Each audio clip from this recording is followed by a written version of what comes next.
Qurbanın ətindən itə, pişiyə vermək olar? Bəli, olar. Qurban kəsmək vacibdir?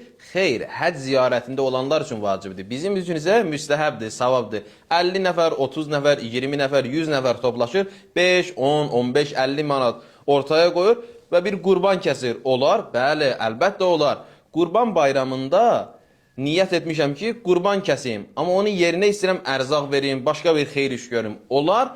Xeyr olmaz. Qurban bayramında əqiqə və nəzir qurbanlarını kəsmək olar? Bəli, olar.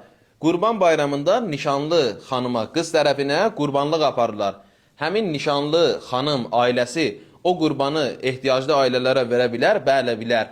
Qurban bayramında bəziləri qurban kəsirlər, amma bu sanayi onu yerləşdirirlər, özləri neçə ay istifadə edirlər. Bu qurbanlıq sayılır? Xeyr, qurbanlıq sayılmır. Qurbanlıq hansı heyvandan olmalıdır? Qoyun, inək, keçi, dəvə. Xoruzdan da qurbanlıq olar? Xeyr, olmaz.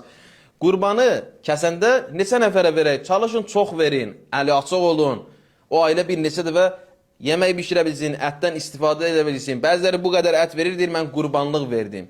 Yaxşı bir şey deyil bu. Qurban bayramında oruç tutmaq olar? Xeyr, olmaz. Qurban və Ramazan bayramlarında oruç tutmaq haramdır. Məhərrəm ayında qurban kəsmək olar? Bəli, olar. Qurban əti ilə içki içmək olar?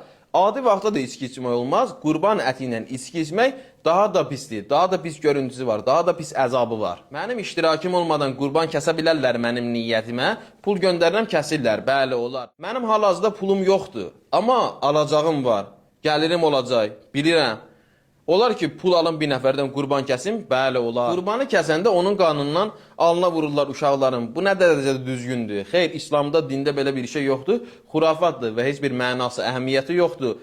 Mən qurban bayramında qurban kəsə bilmədim. İstəyirəm başqa bir vaxtda kəsim. Hansı vaxt daha uyğundur? Qədirxum bayramında qurban kəsmək çox gözəldir. Və bunu da qeyd edim ki, qurban bayramı kabab bayramı deyil.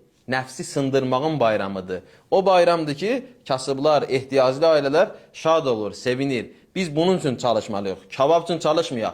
Nəfsi sındırmaq üçün çalışaq. Allaha qul olmaq üçün çalışaq.